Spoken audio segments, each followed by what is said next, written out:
أعوذ بالله من الشيطان الرجيم. بسم الله الرحمن الرحيم. الحمد لله رب العالمين. الرحمن الرحيم. مالك يوم الدين. إياك نعبد وإياك نستعين. اهدنا الصراط المستقيم.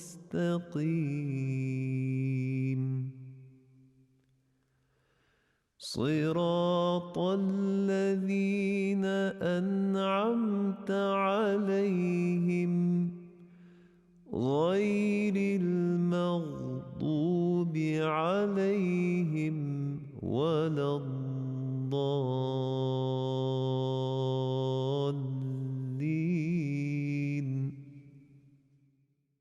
ربنا علمنا ما ينفعنا وانفعنا بما علمتنا وزدنا علما وصلى اللهم وسلم وبارك على سيدنا ونبينا محمد. So we are still at the oasis of tasbih, and I have to say this because it is true. That's the way I feel. I am not the best person to tell you about tasbih at all. I'm just giving what I see, subhanAllah, in front of me, and maybe things which are not the usual topics that are mentioned about tasbih, like it's something which is a little bit unusual sometimes, which opens our eyes. We spoke about tasbih now quite a bit. We said that dhikr is general, tasbih is particular. Dhikr is mentioning Allah subhanahu wa ta'ala in general, and al-dhikr is the Qur'an. Tasbih is motion in devotion related to the root verb sabaha, which is what you do when you swim. It is not necessarily swimming, but it is what you do when you swim so that you would not drown. You are always in motion. So tasbih is being motivated in devotion towards Allah subhanahu wa ta'ala, in constant willing and unwilling devotion. Unwilling is when you don't know that your body is doing that, and willing is when you actually want to do that. So everything is in tasbih, even the kafir, he is in tasbih, although he doesn't know that he is. And our destination, of course, we are motivated in devotion and having the motion in devotion of ourselves. What's our destination? Our destination is Allah subhanahu wa ta'ala. Every creature makes tasbih all the time. Every single cell is making tasbih according to what its creator had designated. We do not comprehend tasbih due to our shortcomings. So we do not see what others are performing of their tasbih. We see some things, but we don't know that it's tasbih. And of course, there is the material world, which is veiling us from their reality. Allah subhanahu wa ta'ala says in Surah Al-Isra, تُسَبِّحُ لَهُ السَّمَوَاتُ السَّبْعُ وَالْأَرْضُ وَمَنْ فِيهِنْ, that everyone, everything in the exalted expanses and on earth is yusabbihu to Allah subhanahu wa ta'ala, وَلَكِنْ لَا تَفْقَهُونَ تَسْبِيحَهُمْ, you do not comprehend. So we might not even realize they would be also saying subhanak, subhanak. And when we say subhanak about Allah subhanahu wa ta'ala, we are negating his anything being equal or even remotely comparable to Allah subhanahu wa ta'ala. We are actually placing our concept of Allah subhanahu wa ta'ala high above anything else when we say subhanak. Each person has a concept of Allah in his mind, and that concept should be unlike anything else. No comparison with anything else. That's when we say subhanak, subhanak. And you'll find the word subhanak coming in the Qur'an, mostly appearing whenever there is shirk, whenever there is what? Whenever there's associating something we know with Allah subhanahu wa ta'ala. So whenever we do that, or somebody does that, we say subhanallah. And even the idols or whatever was worshipped on the day of Hashr, on the day of the gathering, the grand gathering, the great gathering, and the hereafter, they will say subhanak, subhanak. And they will blame humanity for having forgot the dhikr. ولكن متعتهم وآبائهم حتى نسوا الذكر. So when they forgot the dhikr, that is when they became قوما بورا. They became a barren community. As I said, dhikr is general. It's remembering Allah subhanahu wa ta'ala and mentioning him. So dhikr is both by tongue and by remembrance. And people who forget the dhikr, they become a barren people. What does it mean that they forgot? Does it mean that they should have it like inherent in them? Yes. Yes, it is their fitrah. It should be inherent, and they forgot it. So we spoke about that a couple of weeks ago. We spoke about different kinds of occasions when tasbih was mentioned in the Qur'an, when Allah subhanahu wa ta'ala declared his own uniqueness. And for example, he said, Subhana Rabbil Arshi Amma Yasifun. When people are equating him or comparing him, he says, Subhana Allahi Rabbil Arshi Amma Yasifun. What they are describing, Subhanallah, what they're describing, meaning he is so incomparable. And you have also as a command for Allah subhanahu wa ta'ala to his messenger to do tasbih. And we have also the other messengers doing tasbih. And we notice that tasbih has precedence over dhikr when a person wants to be delivered from fear or distress. As in Moses and Harun, when they said, قَالَ رَبَّنَا إِنَّنَا نَخَافُ أَنْ يَفْرُطَ عَلَيْنَا أَوْ أَنْ يَطْغَى. Moses actually said before that about Harun, please send me my brother Harun as a waziran min ahli, as a wazir, as a second in command. Why? أشدد به أزري وأشركه في أمري كي نسبحك كثيرا ونذكرك كثيرا. So that we could make a plentiful tasbih of you and plentiful dhikr of you. But he mentioned dhikr also, although as I said, tasbih is the particular. He mentioned tasbih before dhikr, I mean. Why? Because tasbih is what helps us expand our chests and relieve ourselves from stress. And that is what tasbih does, and that's why it's so important. So subhanallah. And Isa alayhi salam also, when Allah told him, did you tell your people to take you and your mother as two gods? What did he say immediately? Subhanak. You see, so when you say subhanak, you are negating comparison between Allah and anything else. قال, what did he say? Subhanak. ما يكون لي أن أقول ما ليس لي بحق. It's not my right. I would never say that. So tasbih is that kind of negation on one hand, and it's a kind of affirmation on another hand. So we're negating that Allah subhanahu wa ta'ala is comparable to anything, and we are affirming and acknowledging our relationship with him, which is one of constantly being motivated towards him, motion and devotion. So we're doing both of these. So we also know that the guardian angels, they do tasbih. When Allah subhanahu wa ta'ala wanted to create Adam, what did they say? Why would you do that? وَنَحْنُ نُسَبِّحُ بِحَمْدِكَ وَنُقَدِّسُ لَكَ. So they are already doing the tasbih.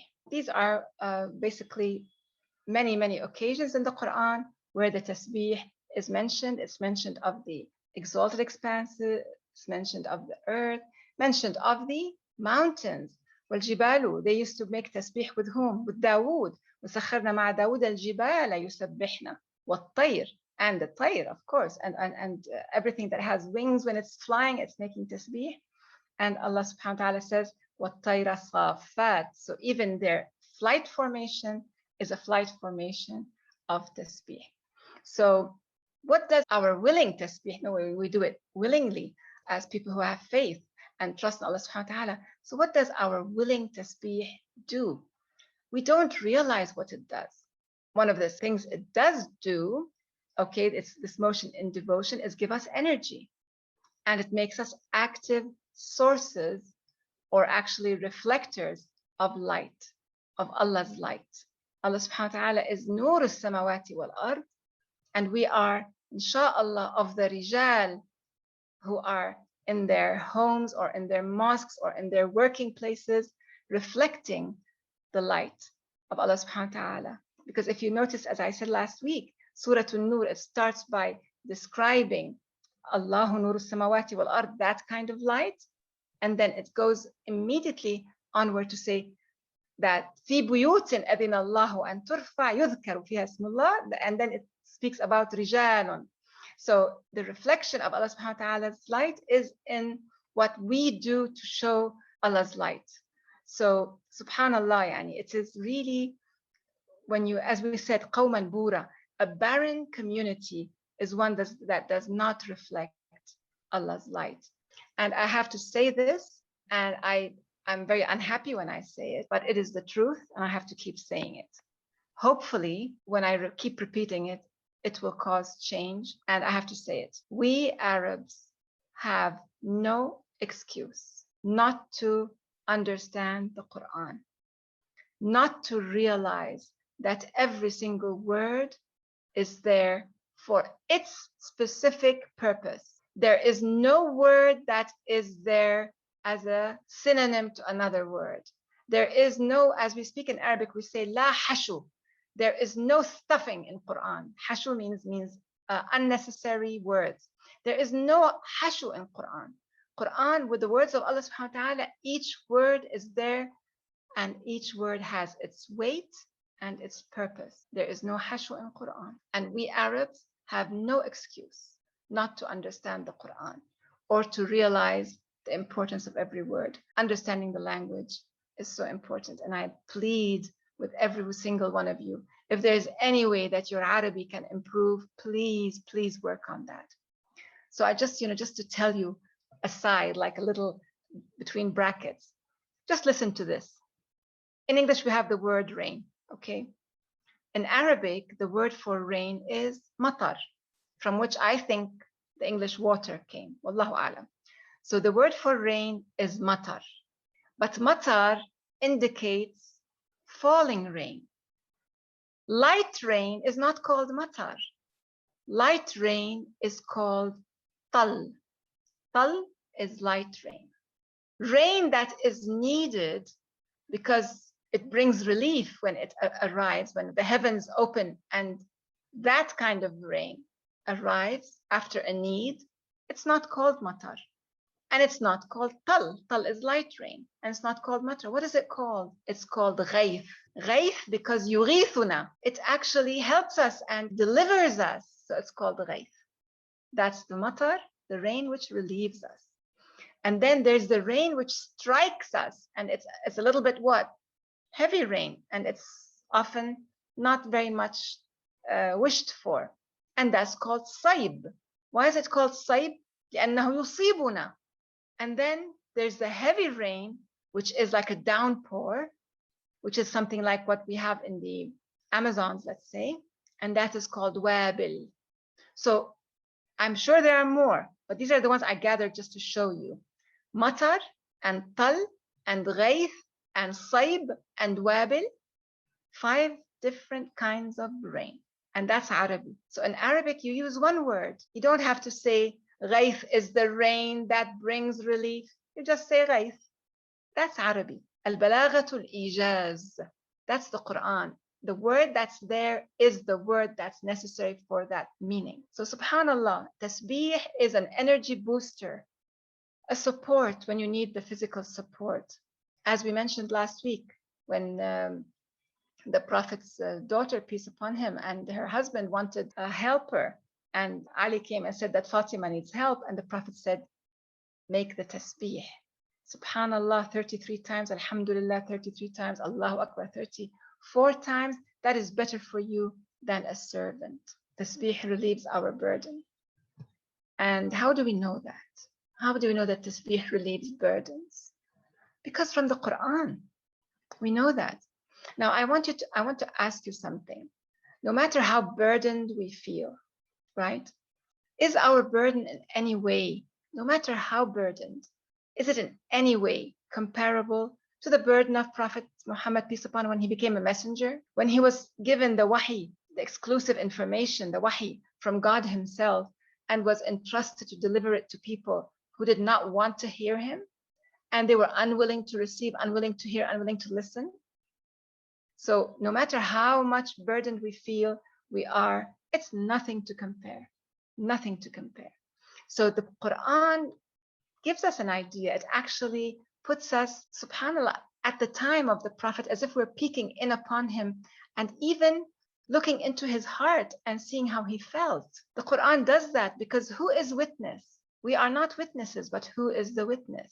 In Allah, He is the one ala kulli shay'in shaheed. He is the witness over everything and anything, and He tells us. So there's a lot in the Quran of ghaib to us. But of course, Rabb al-Alameen ma kana anhu ghaiban. He is what? He is present, omnipresent, and He tells us. So we know from Allah subhanahu wa ta'ala's words that the Prophet, peace upon him, was what? Overburdened. He felt overburdened. And Allah subhanahu wa ta'ala calls out to him, Ya ayyuhal Muzzammil, oh you burdened one. Ya ayyuhal Muzzammil. And Allah subhanahu wa ta'ala also spoke to him and told him, do not feel miserable. Do not feel distressed. طه ما أنزلنا عليك القرآن لتشقى إلا تذكرة لمن يخشى تنزيلا ممن خلق الأرض والسماوات العلى. طه, we have not sent down the Quran to you to be an occasion for your distress. It was only sent as an admonition to those who are in awe, a revelation from Him who created the earth and the exalted expanses. The Creator, Al-Rahman, is firmly established on the arsh of authority, on the arch of authority. To Him belongs what is in the exalted expanse and on earth, and all between them, and all that is beneath the soil. ما أنزلنا عليك القرآن لتشقى. We did not send the Quran down to you to be an occasion for your distress. So what do we learn from this? He was in distress. So we have other information of his initial unease when the deniers were intimidating him. In Surah 39, أليس الله بكاف عبده ويخوفونك بالذين من دونه. They are intimidating you, making you afraid of those that are less than Allah subhanahu wa ta'ala.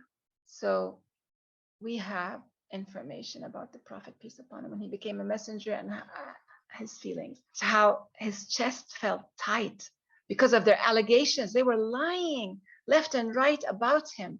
وَلَقَدْ نَعْلَمُ أَنَّكَ يَضِيقُ صَدْرُكَ بِمَا يَقُولُونَ. Your sadr, your chest is feeling tight by what they are saying. فَسَبِّحْ بِحَمْدِ رَبِّكَ وَكُمْ مِنَ السَّاجِدِينَ. Upon that, what should you do? سَبِّحْ بِحَمْدِ رَبِّكَ. Be motivated in devotion and praise to your Lord, and be of those who are sajideen, who are prostrating to Him. وَعْبُدْ رَبَّكَ حَتَّى يَأْتِيَكَ الْيَقِينَ. And worship your Lord until certainty comes unto you. And certainty came unto him. When did certainty come unto him? With Isra. Certainty came unto him with Al-Isra. That was the occasion when Allah gave him certainty, subhanAllah. So we can imagine the high level of emotional strength that is required for a person to withstand the Quran being revealed upon him. We know that it's not just emotional strength, it's also physical strength. We know that when the Prophet, the Messenger, peace upon him, when he'd be on the camel and he would receive revelation, we know that the camel would throw itself to the ground. It cannot stand. If revelation was revealed upon the Messenger and he's on a camel, the camel cannot hold him. قولا ثقيلا. It's heavy, weighty qawl. Allah subhanahu wa ta'ala's words are weighty, subhanallah. So what kind of resilience would be required? What kind of strength would be required? What kind of emotional strength and physical strength is required? Psychological strength to be able to receive that. So for us, we are not comparing ourselves to the Messenger, peace upon him, no way, but tasbih strengthened him, tasbih can strengthen us. His tasbih is different to our tasbih, you see? But our tasbih at our level can strengthen us at our level, just as his tasbih at his level strengthened him at that level. So what was required of him was to be able to fulfill the command of Iqra, which is the first command he received.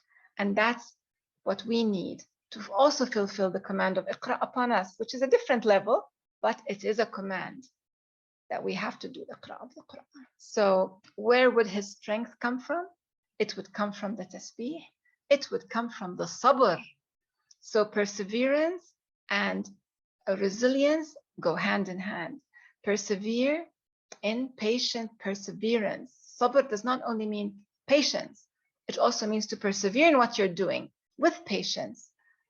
And the word sabr also has the meaning of, in Arabic, of being bitter. And we know that the sabbar are the thorny kinds of vegetation. That's the sabbar. So what does sabr mean? It is something which is so difficult, as if you're holding onto thorns. It is thorns. It is difficult. It tastes bitter. طعمه صبر. It tastes bitter, but you have to patiently persevere.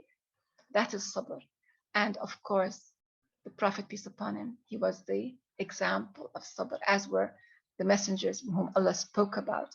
And of course, the one most known for sabr was Prophet Ayyub, peace upon him, and we spoke about that. So that is what strengthens us, what lifts us beyond our own expectations. Remembrance of Allah subhanahu wa ta'ala and communion. قد أفلح من تزكى وذكر اسم ربه فصلى. قد أفلح, meaning he is what? He is successful. He has accomplished what is required of him. He is falih. He is successful. Who? Man tazakka. He who purifies himself and grows in purification. Zakah is about that. وذكر اسم ربه فصلى.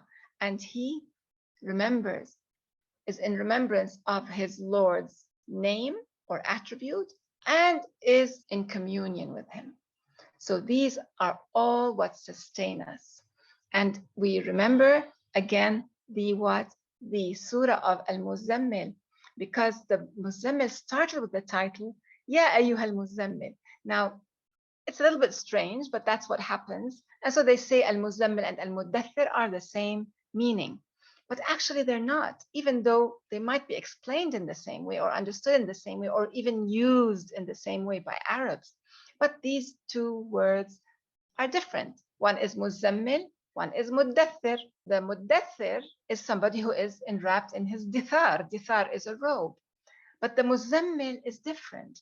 The Muzzammil is actually expressing, it's talking about someone who might enwrap himself in his robes later on, but that's not what's most important in this meaning.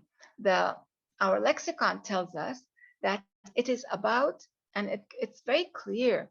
It says zamala, it's يدل على حمل ثقل من الأثقال.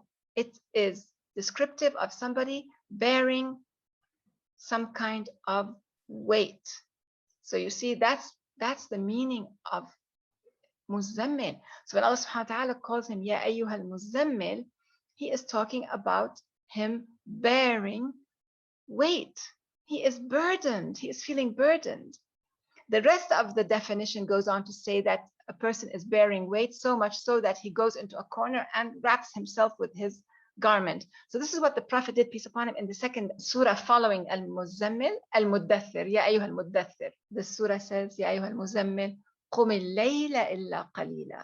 So this surah is not talking about what? About warning anybody, giving the da'wah. No. It's talking about what you require, what you need before you get up to speak. Before you get up to talk to somebody, what do? You pray. Before you do something important, what do? You pray.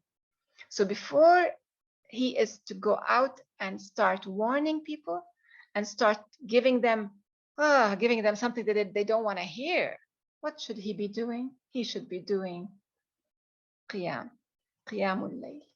So this surah, Ya ayyuhal Muzzammil, it is talking about that. It is talking about him. قُمِ اللَّيْلَ إِلَّا قَلِيلًا نِصْفَهُ أَوْ انْقُصْ مِنْهُ قَلِيلًا أَوْ زِدْ عَلَيْهِ وَرَتِّلِ الْقُرْآنَ تَرْتِيلًا. Something important here, something very important here to say. That is, as those ayahs were being revealed to him, he found out what he was receiving. He found out the name of what he was receiving. This surah is the first surah by revelation, right? Now we say something is called Fatihatul Kitab, and something else is called Fatihatul Qur'an. The Fatiha of the compilation, the Fatihatul Kitab, is Alhamdulillahi Rabbil Alameen. What is Fatihatul Qur'an or Fatihatul Wahi? The Fatiha of revelation, not the Fatiha of the compilation, the Fatiha of the revelation. It is not Alhamdulillahi Rabbil Alameen. What is it? It is Iqra, definitely. Fatihatul Wahi is Iqra. Fatihatul Kitab, the Fatiha of the compilation, the way we have the compilation now compiled for us, it is Alhamdulillah. So now we're talking about Surah Al-Muzzammil. Surah Al-Muzzammil, one of the earliest Meccan surahs, revealed maybe the third after he got Iqra. So when he got Iqra, the word Qur'an was not yet given to him. He didn't know what it was. Iqra, bismi rabbika alladhi khalaq. He didn't know what he was to do Iqra with. Surah Al-Muzzammil told him, Ya ayyuha al-Muzzammil, qum al-layla illa qalila. Get up at night, almost all the night. Almost all the night. Nisfahu, half of it. أو انقص منه قليلا. So get up the night, almost all the night, half of it, or a little bit less. أو زد عليه, or increase how much you are doing qiyam. Doing what? Doing qiyam with what? وَرَتِّلِ الْقُرْآنَ تَرْتِيلًا. That was when he received for the first time ever the word Qur'an. Finding out what it is he was to recite. And to recite tartil, sequentially, one ayah after the other in sequence. That's what he was supposed to receive and to recite. So verses 1 to 4, they show us his feelings. They acknowledge his feelings. Your Rabb knows. Your Rabb, your Lord, your sustainer, he knows how you feel. You are feeling overburdened. He knows that. He is acknowledging his feelings. He is speaking to him directly, telling him that he knows how he feels. Stay up at night. Get up, stay up at night. As much as you can. Whole night, half night, almost all. Zid alayhi. But what you should be doing is Rattilil Qur'ana tartila. This is the Qur'an. And the question might be, okay, you're thinking, would that be lessening his burden? Yes, if you read the whole surah, you will realize it does lessen his burden. And actually, you know of yourself, how many times have you stayed up at night to finish that presentation you had to do, or that homework you had to do, or that exam you had to study for? How many times did you stay up at night and you ended the night feeling that you accomplished something? Why? Because nighttime is special. Nighttime, when you are alone, that's important, and you are doing something in solitude, there's something that you gain by night. Allah subhanahu wa ta'ala tells them, إِنَّا سَنُلْقِي عَلَيْكَ قَوْلًا ثَقِيلًا. We are not going to make things easy for you. Allah subhanahu wa ta'ala is not giving him ease by what he's going to lessen his burden. He's not lessening the burden. He's telling him, سَنُلْقِي عَلَيْكَ قَوْلًا ثَقِيلًا. We are going to actually send you more weighty qawl. But your getting up is what's going to make it easier. Why? Because إِنَّ نَاشِئَةَ اللَّيْلِ هِيَ أَشَدُّ وَطْئًا وَأَقْوَمُ قِيلًا. The rising by night is stronger in wata. Now, wata, the way I used to understand it, means yata, meaning to step on something. Wata'ahu, wata'aha. But actually, looking it up in the lexicon, it tells us that it came to mean to step. But what it does mean is tamheed, making something tasheel. Tamheed is shay' wa tasheelihi, which is to facilitate something, to make it firmer in preparedness. So when you step on it, you're stepping on firm ground. So but what the word means is to make it firm, not that you are stepping firmly. You step firmly, okay, but the word actually meant originally to facilitate, to prepare something. So Allah subhanahu wa ta'ala is telling him that إِنَّ نَاشِئَةَ اللَّيْلِ هِيَ أَشَدُّ وَطْئًا وَأَقْوَمُ قِيلًا. That the rising by night, the rising by night is stronger in facilitation of your mission and firmer in preparedness for your mission, and it will provide better communication. أقوم قيل, better communicativeness, more correct, in comprehending the message. So what does that mean? Your mind at that time at night is more prepared for comprehension. And I will tell you about myself. My aha moments mostly arrive at night. During the daytime, I rarely have aha moments. They mostly arrive at night. So that is why it is best to prepare ourselves for gathering, carrying, deliberating, witnessing in the an of night, at the time of night, the now of night, and then we can serve and share during the daytime. So Allah subhanahu wa ta'ala continues, and in verse 7 he tells him what? Inna laka fi nahari sabhan tawila. During daytime you can spend long hours of activity, motion and devotion. Let that be sabah. Sabah. Let your motion and devotion be during the daytime. واذكر اسم ربك وتبتل إليه تبتيلا, and mention your Lord's ism. So you can mention whatever of Allah subhanahu wa ta'ala's attributes are in the Quran, which give you the meaning that you want.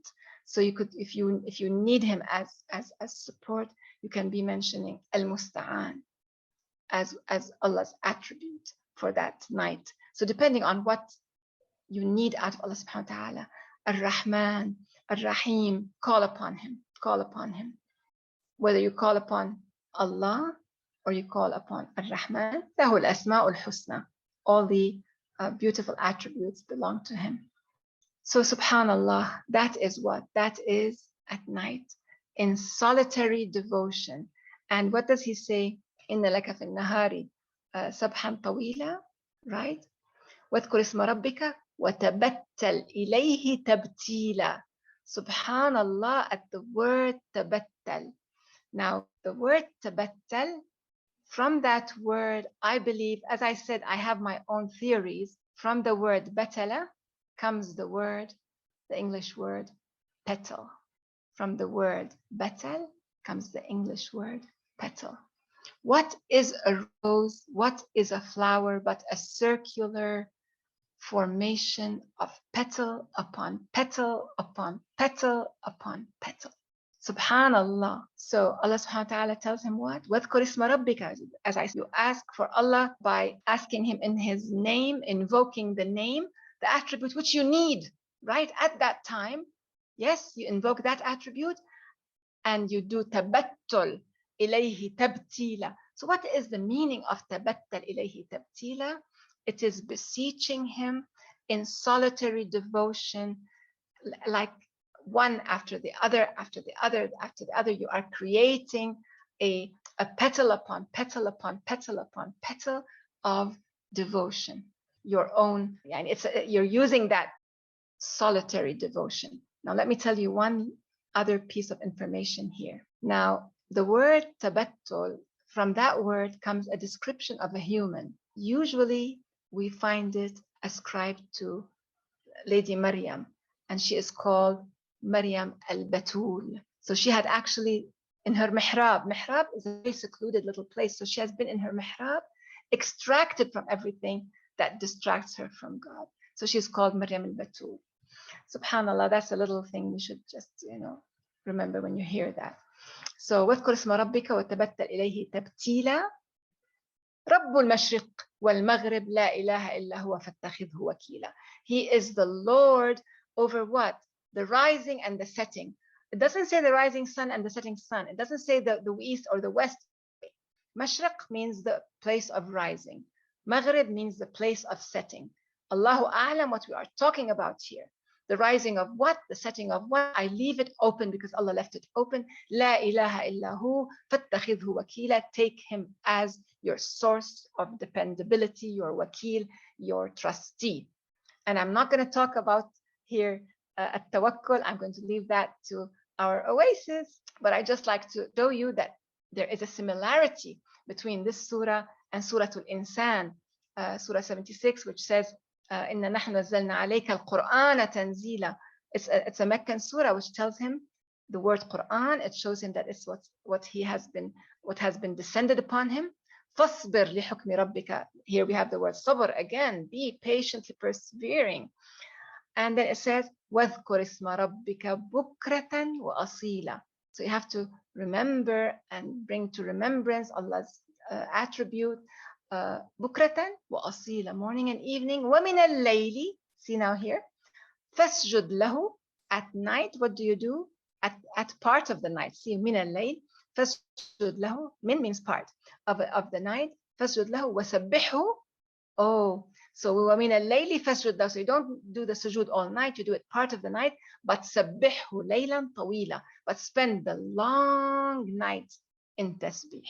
So what are we showing here? We're showing the importance of tasbih, showing the importance of tasbih. And after that, right, in Surah Al-Muzzammil, what does it say? وتبت إليه تبتيلا. And then it says, واصبر على ما يقولون وهجرهم هجرا جميلا. Again, have sabr because of what they are saying, because they're saying lots of things against you and they're attacking you. But here we have a piece of advice which we should incorporate in our lives.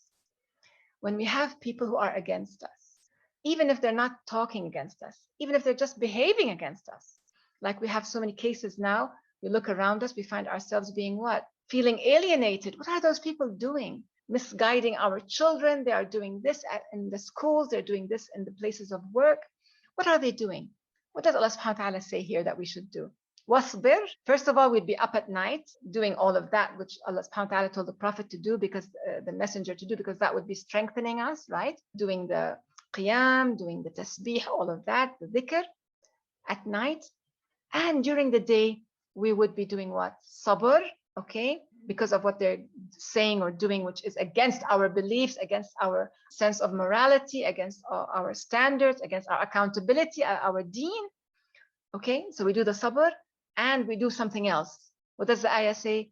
اصبر على ما يقولون وهجرهم هجرا جميلا. هجرهم هجرا جميلا. So we do sabr, we try to withstand, we try to have sabr, but then we remove ourselves from their presence. Jamila means graciously, without any kind of intimidation to them, without any kind of harm to them, because you don't want to abandon them. Because if you abandon them, how can you ever do da'wah, right? So we have to do the hajr. Hajr means to leave, like a hijrah, but it has to be a jamila, the best way of hajr that does not cause any negativity. So how can we do that? It has to be jameel. Ya Rab, Ya Rab. So we do that. And then what have we done? Have we left them to do what they want to do and we're not actually helping affect the change we want? No, we are helping affect the change we want, but in a very subtle, jameel way. Knowing, see now the next ayah is so important, knowing that we have left them to God. Because Allah says in the next ayah, ayah number 11, He says, وَذَرْنِي. ذَرْنِي meaning leave me be with them. Let me be with them. ذَرْنِي. Leave it to me. Leave it to me to be with the مُكَذِّبِينَ, those who are belying. أُولِي النِّعْمَةِ. So they're the ones who have the ni'mah. They're the ones who have the power, the strength, the ability, the ni'mah of life, of this world. So Allah says, let me take care of the mukaththibin, those who are belying everything that you stand for. And they are uli ni'mah, but let me be with them. I will deal with them.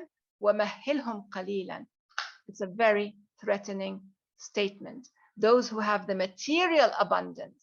So Allah says, leave them to me. So what happened after this surah was revealed?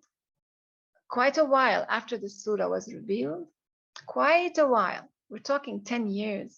We're talking 10 years. 10 years of what? Of trial and tribulation and patience and perseverance. And in the 10th year after the Ba'tha, after he was made messenger, 10 years later, he was still suffering. And there was the ban before that. There was the ban, 2 years and more of a ban, where they let them alone. They left them in the desert, eating the bark of the trees. They banned them from their homes, and they were in the desert. So after that, what happened? After that, the 10th year of Ba'tha, that was 3 years before Hijrah, still 3 years before Hijrah. What happened? Khadija died. And what else happened? And his uncle died, Abu Talib died, and the Prophet was left alone without support. Now, when his uncle died, who became the head of the clan? Abu Lahab, right? Abu Lahab. Abu Lahab became the head of the clan. So what happened? The Prophet, peace upon him, suffered a lot then because his wife had died, Khadija, whom he had lived in profound harmony for 25 years. His uncle Abu Talib died, and the consequences were serious after that. It was becoming really difficult for him to remain in Mecca. He decided to go 65 kilometers, to walk 65 kilometers away to Ta'if to plead with the people there. Would you take me in? Would you take me in? I cannot stay with my people anymore. Would you take me in? What happened? He was attacked by the Sufaha of Ta'if. He was stoned, his feet, his shoes were full of blood. He left, he went to one side of Ta'if, feeling very alone. After all of that, 10 years of suffering, and nobody wants to listen to me. Nobody wants to hear me. What am I going to do? The people of Ta'if, where I was expecting that people might take me in and protect me. Abu Lahab is my protector now. So when he felt himself to be in safety and peace away from those that were stoning him, he said, Allahumma ilayka ashku da'fa quwwati wa qillata hilati. I'm not going to say it in Arabic. It will make me cry. I'll say it in English. Lord, to thee I complain of my weakness, my lack of means, and of being humiliated by those people. O most merciful of all who have mercy, you are the Lord sustainer of the enfeebled, and you are my Lord sustainer. Whom do you entrust me to? To a stranger who glares at me, or to an enemy you have empowered over me? If you are not being severe with me, then I care not. He probably meant it as if you're not being angry with me here. Although in the Quran, the word ghadab means severity, but the Prophet, peace upon him, probably meant it as anger here. If you are not angry with me, then I do not care. Your forgiveness would encompass me. I seek refuge in the light of your countenance, by which all darknesses are illuminated, and by which all matters of this world and the hereafter are restored to goodness. From your anger being released upon me, or your displeasure being cast down on me, I seek refuge in you from that. Yours is the right to fault me, to blame me, howsoever you may please. There is la hawla wa la quwwata illa bik. There is no power or authority but in thee. Now the place where he had said that was in Ta'if, in one of the orchards of Ta'if. Right after that, listening to him or seeing him were two men of Ta'if who were seated in the corner of that garden, adjoining the vineyard. They had seen what had happened, and they sent their servant, Addas, they sent their servant to him with a cluster of grapes, and they said, give it to that man and let him eat. And the Prophet, in the middle of all that, feeling alone and abandoned, he received that plate from Addas. And as he took to eat, he said, Bismillah ar-Rahman ar-Rahim. And Addas looked keenly at him and said, what did you just say? Those words are not what the people here say. And the Prophet said to him, where are you from? And what's your faith? He said, I'm a Christian from Nainawa. And the Prophet said, from Nainawa, from the town of Jonah, the son of Metta, Prophet Yunus. And Addas said, how do you know? And the Prophet said, he is my brother. I am a prophet, as he was a prophet. At that point, Addas bent over him and kissed his head and kissed his hands and kissed his feet. Now this, why did I tell you all of this today? Because he was in a state of uncertainty, right? He was in a state of fear, uncertainty, aloneness. After this came the certainty. After this came the Isra. This was the point when Allah subhanahu wa ta'ala sent him the Isra. And the Surah Al-Isra سبحان الذي أسرى بعبده ليلا من المسجد الحرام إلى المسجد الأقصى الذي باركنا حوله لنريه من آياتنا إنه هو السميع البصير. That glory, unlike any other glory, devotion, unlike any other devotion, is due to Allah subhanahu wa ta'ala, who did take his worshipper for a journey by night from the inviolable mosque to the farthest mosque, whose precincts we did bless, so that we might show him some of our signs. Why? So that we might show him some of our signs, for he is the all-hearing and the all-seeing. That was when he had the yaqeen. That was when he had the certainty. That was when he saw the other messengers and prophets, and they all had those similar problems and those same problems. And that was the launching pad for the messenger, peace upon him, to go forth and fulfill his duty after 10 long years of suffering. The Hijrah came about 12 and a half, 13 years after that. And that was when things changed completely. And it was a turning point. The Isra was the turning point in Prophet Muhammad's life, and in his life as a prophet and in his life as a messenger. That was a turning point, an intimate, invigorating, heartwarming, out of this world experience of communion with Allah subhanahu wa ta'ala, with his custodian angels, binding him to all the preceding messengers, giving him what he needed to fulfill his duty as God's messenger, peace upon him. We're going to conclude with a fast forward, and even on the pages of the Quran, a fast forward. 1 year later comes ayah number 20 in Surah Al-Muzzammil, where Allah subhanahu wa ta'ala tells him that your Lord knows how much at night you stayed up. Your Lord knows what you did. And he taba alaykum, he returned to you in forgiveness. So from now on, قرأوا ما تيسر من القرآن. Do your iqra in what comes easy to you, what comes is facilitated to you of the Quran. بسم الله الرحمن الرحيم آمن الرسول بما أنزل إليه من ربه والمؤمنون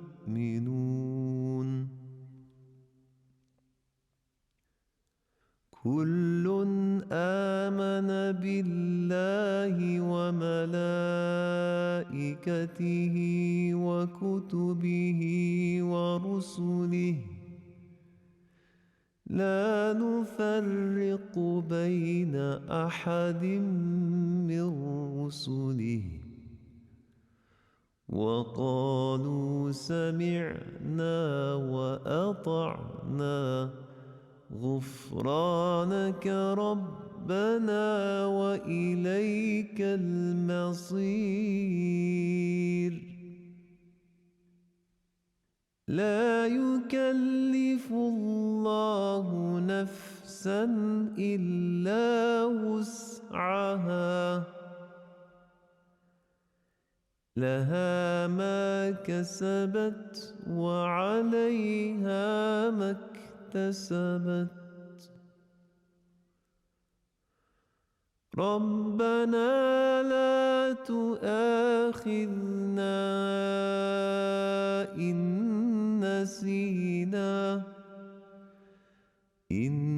نسينا أو أخطأنا ربنا ولا تحمل علينا إصرا كما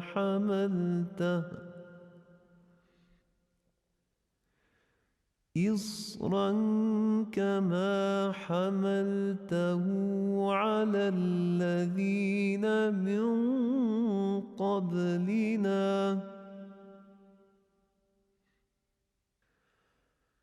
ربنا ولا تحملنا ما لا طاقة لنا به واعف عنا واغفر لنا وارحمنا